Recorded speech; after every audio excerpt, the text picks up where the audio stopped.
को हमको स्वीकार कर ले तो लक्ष्य तो आपका बन चुका है, इसमें तो शंका नहीं मान ली गई। और आपका आत्मिक विश्वास दृढ़ता भी हो चुकी है, ये भी निश्चित हो गया है।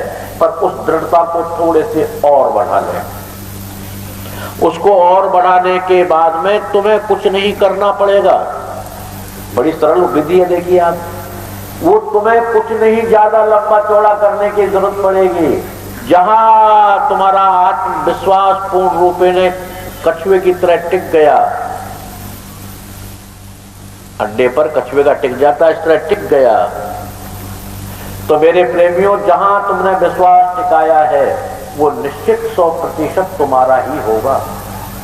और रोज रोज हम देखना चाहें तो भी होगा, और वरना विपत्ति के समय अवश्य होगा।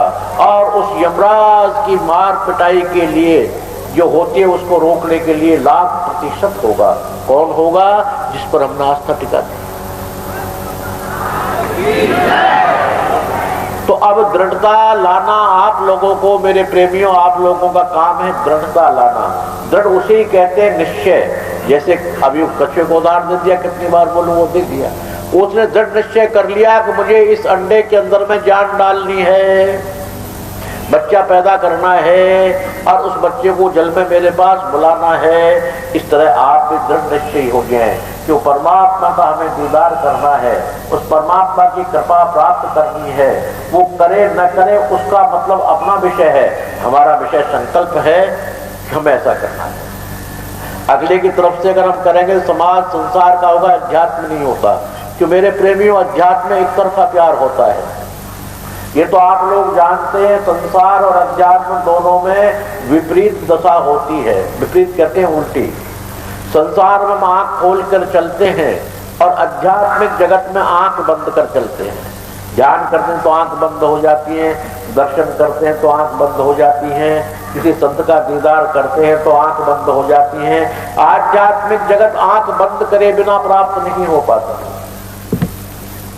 और संसार आंख बंद कर चलोगे तो मैं लूट लेगा, खा जाएगा। वैसे उल्टा खेल। संसार के अंदर में संग्रह नहीं करेंगे तो भूखे मर जाएंगे, कल के दिन रोटी कहां से आएगी। और आध्यात्मिक जगत में अगर संग्रह किया, त्याग नहीं किया तो शांति नहीं मिलती, भगवान नहीं मिलता। देखिए उल्टा खेल, ये उल्टा नहीं है। एक जगह संग्रह करने से मान मर्यादा है, एक जगह लुटाने पर मान मर्यादा है। त्यागा शांति निरंतर, त्याग करने में ही शांति रहती है। तो आध्यात्मिक जगत और भौतिकवाद जगत दोनों के बीच में अपन रह रहे हैं और दोनों का ही निर्वाह करना है हम लोगों को। अब दोनों का निर्वाह के लिए आप विचार कर लीजिए कि निर्वाह करना ही करना है। सपोज आप बैंक के कैशियर हैं, मैनेजर हैं और रोज रोज आपके यहाँ लाखों करोड़ों रुपए जमा कराने वाले आते हैं, पर घर पे आप डिस्को नहीं करते। उन बैंक मैनेजरों से कह रहा हूं आपसे, वो डिस्को नहीं करते, वो खीर पूड़े मालपुए नहीं बनवाते। और जिस दिन निकालने वाले करोड़ करोड़ के 5-7 आ गए, बैंक बिल्कुल एक पैसा भी नहीं रहा, खाली हो गया, रिजर्व बैंक से और मंगाने पड़ गए, उस दिन घर में बेहोशी नहीं आती उसको, वो मूर्धनी नहीं बनाता, फिर भी रोटी खाता है, फिर भी खाता है। कि उसको एक ही भाव बन गया है कि ये बड़ी सरकार का खेल है, मेरा नहीं है, मेरा हो तो मैं रोऊं। भाई यही दृढ़ निश्चय है कि वो परमात्मा, वो गुरु कभी हमारा द्वेषी नहीं हो सकता, हमारा अहित करने वाला नहीं हो सकता, हमसे कभी अप्रसन्न होने वाला परमात्मा और गुरु नहीं हो सकता, ये किसी हालात में नहीं हो सकता। और अगर मान लो हमको एहसास हो गया हो रहा है तो स्वयं में ढूंढो कि हमने कहाँ गलती की है जिससे ऐसा हुआ है, पर तो होता नहीं है। अगर ऐसा महसूस आप करने लग गए तो अपने दृढ़ निश्चय को निश्चय बनाइए, कहीं न कहीं कुछ हमसे गलती हो गई है। ऐसे भाव बना लेने के बाद तुम अपनी दृढ़ता पर बने रहोगे। और दृढ़ता पर बनने के बाद मेरे प्रेमियों, वो निश्चित है कि आपको आपके भाग्य से ज्यादा, अरे भाग्य में लिखा है उतना ही मिलेगा, तो उस भगवान की और गुरु की विशेष जरूरत नहीं होती। अगर यहीं तक हम सीमित रह जाते हैं तो, कि भाग्य में लिखा हुआ तो यह कि हम पहले कमा चुके हैं, वो भोग लिखा है, पर नए कमाने के लिए गुरु की जरूरत होती है। नई कमाई हम करें, पुरानी कमाई का भोग अच्छा और बुरा भोगते रहे, यहाँ पर हम विचलित न हो। क्या हम तो बाबा के यहाँ जाते हैं, मेरे देखो बुखार हो गया, मेरे सर में दर्द हो गया, मेरे फला काम हो गया, मेरे व्यापार में घाटा पड़ गया, ये तुम्हारे भोग हैं। इनके लिए भोगने पर अच्छी जगह से क्यों रुकते हो? नए कर्तव्य अच्छे करो, और नए कर्तव्य करने के लिए गुरु की जरूरत है, भगवान की जरूरत है। और जब आदमी टूटने लगता है शिष्य, तो गुरु समर्थ होता है, उसके लिए बैसाखी का सहारा दे देता है। बहुत ज्यादा भूख और प्यास के अंदर में जैसे आप बच्चे को टॉफी दे देती हो, तो टॉफी के लायक तो गुरु होता ही होता है, क्यों नहीं होता है? उतना सहारा दे देता है। चल, पानी यहाँ से इतनी दूरी पर है, घबरा मत, मरता नहीं है, चल, और मेरे पास में 4 बूंद है, ये पी ले और चल आगे। इसलिए गुरु की जरूरत होती है। गुरु के बिना वो आत्मविश्वास नहीं मिलता। तो बसंत पंचमी के पर्व पर मेरे प्रेमी में यही कहूंगा कि आपकी श्रद्धा में तो कमी नहीं रह गई, निश्चित है, और विश्वास भी आप लोगों को पूर्ण रूप से होने लग गया। अब वो आस्था भी हो गई, तो आस्था डगमगाती है। डगमगाने से वो पात्र पूरा नहीं भर पाता। कभी पात्र के इस साइड में जल गिर जाता है, कभी पात्र के इस साइड में गिर जाता है, और कभी जब जल का फ्लो आने लगता है तो हम क्या करें, पात्र को ढक ही देते हैं, अर्थात आना ही बंद कर देते हैं। तो ढकना ही तो हो गया, ढकना लगा दिया तो जल का ओवरफ्लो कितना ही चलता रहे, पात्र खाली का खाली रह जाता है। इसलिए थोड़े से ढक्कन को खोल दें। और आस्था तो आप में है, कह ही चुका हूं, पर उस आस्था को थोड़ा थोड़ा टिकाना शुरू कर दें। जब तक वो आस्था टिकेगी नहीं, तब तक हमें उसकी प्राप्ति नहीं हो सकती।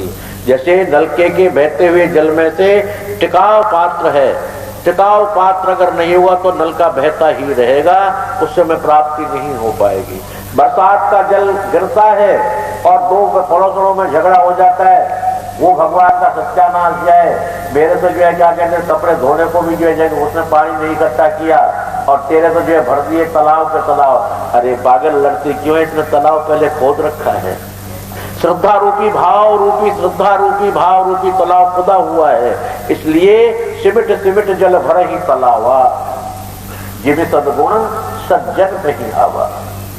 तो श्रद्धा भाव रूपी आप पात्र को बना लें, और आस्था विश्वास रूपी गहराई उसमें पैदा कर दें। वो भगवान, वो गुरु की कृपा, भगवान की कृपा क्यों नहीं जाएगी? और नहीं जाएगी तब भी कोई बात नहीं, पड़ोसी के करेंगे, जब भी तुम्हारी क्यों ढलान तुम्हारे पास जाकर पहुंचे।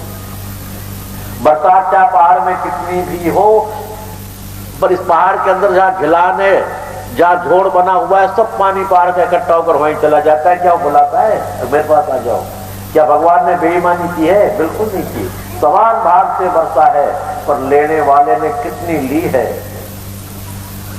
उतनी ही मेरे प्रेमियों प्राप्त हो जाती है। किस्सा सा याद आ गया, छोटा सा टाइम हो रहा है।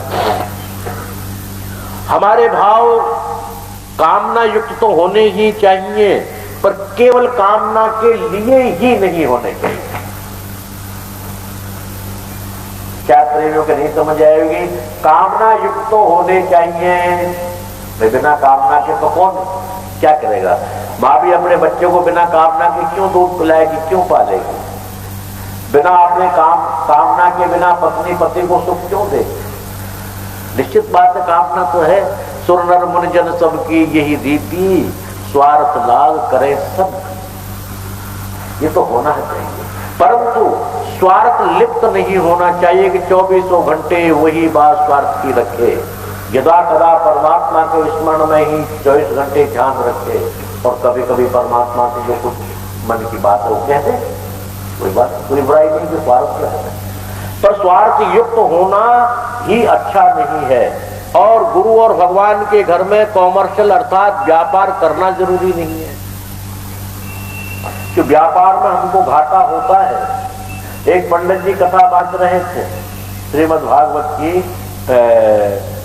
रामायण जी की, या जो भी है, गीता जी की, और कथा के दौरान में आया धर्मार्थ, यानी धर्म का अर्थ नाम धन में जो मनुष्य लगाता है, यानी परहित करता है, धन के लिए उसको भगवान 10 गुना करके देता है। 10 गुणम भवे, 10 गुना होता है।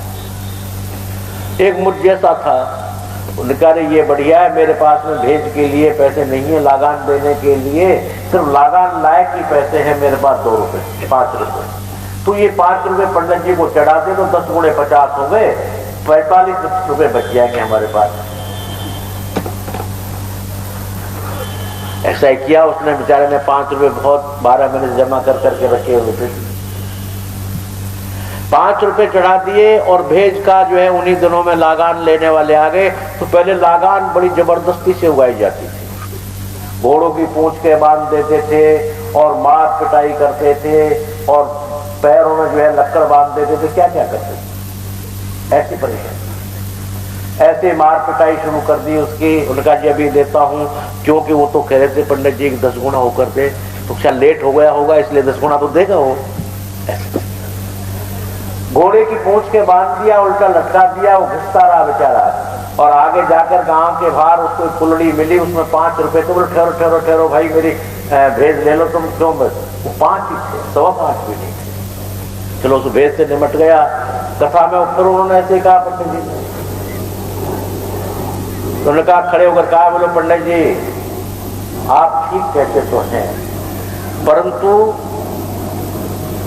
आप कह रहे हैं कि जो भगवान के लिए चढ़ाए उसको भगवान 10 गुना करके दे। बोला हाँ जी ठीक बात कर रहा हूं, पर ऐसा नहीं है महाराज।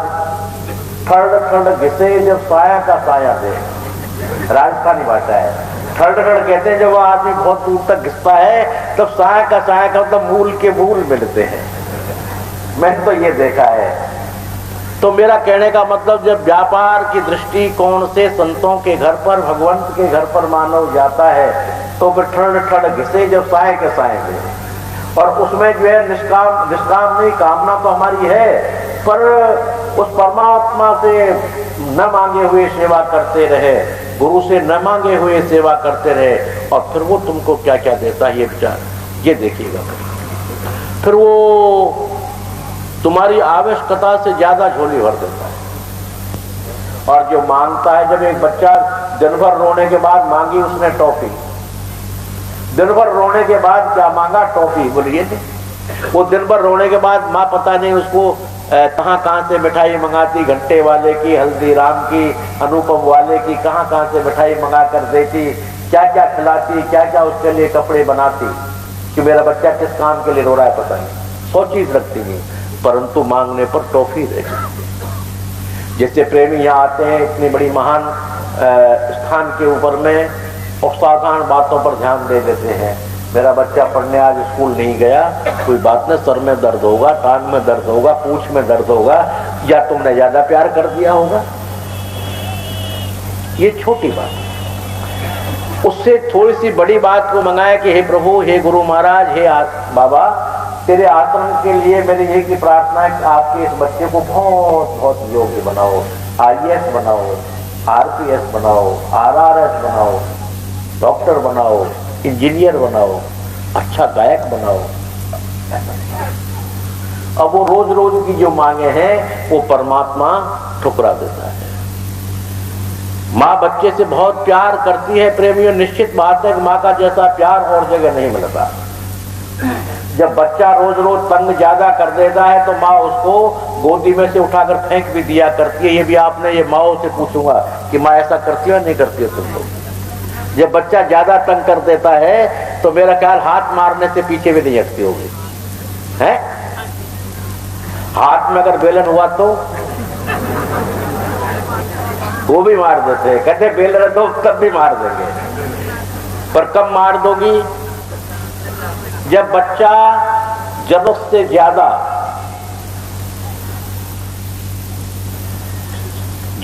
ज्यादा जब बच्चा हो जाता है तो माँ उसको गोदी से फेंक देती है और जो कुछ हाथ में हथियार होता है उससे मार देती है। बस कब मार देती है? जब जरूरत से ज्यादा। इसलिए अपने उस परमात्मा के लिए, अपने ठाकुर के लिए, अपने घर के लिए आप लोग जो है सेवन करें आस्था विश्वास युक्त, और मांगने की चेष्टा ही नहीं करें। मांगे तो बड़ी चीज मांगे, छोटी छोटी नहीं। जैसे जाट बाबा ने मांगा एक ने, बहुत दिन तपस्या करी जाट बाबा ने, और भगवान आए, बोलो जाट बाबा क्या चाहिए? बोलो कुछ नहीं चाहिए। अरे बोलो कुछ तो चाहिए। अकड़ कह दिया कुछ नहीं चाहिए। कौन है तू? भगवान हूं। क्या देगा? तू चाहेगा जो। बोले मुझे कुछ नहीं चाहिए, देना है तो पोते को सोने के कटोरे में दूध पीता हुआ महल के अंदर देखो। यानी बेचारा अंधा था, उसके पास रोटी खाने को लिए, अंधे कौन देगा? ये रोटी भीख मांग कर खा ले। तो उन्होंने कहा कि पोते को सोने के कटोरे में महल में दूध पीता देखूं, अर्थात गाय भैंसे भी मेरे पास हो, पैसा होगा तो महल बनेगा, सोने के बर्तन बनेगा नहीं, वैसे कैसे बन जाएंगे? एक में ही उसने कह दिया भगवान ने कि हम तो सुना करते थे जाट होशियार नहीं होते हैं, पर ये तो देखा कि बहुत होशियार है जाट।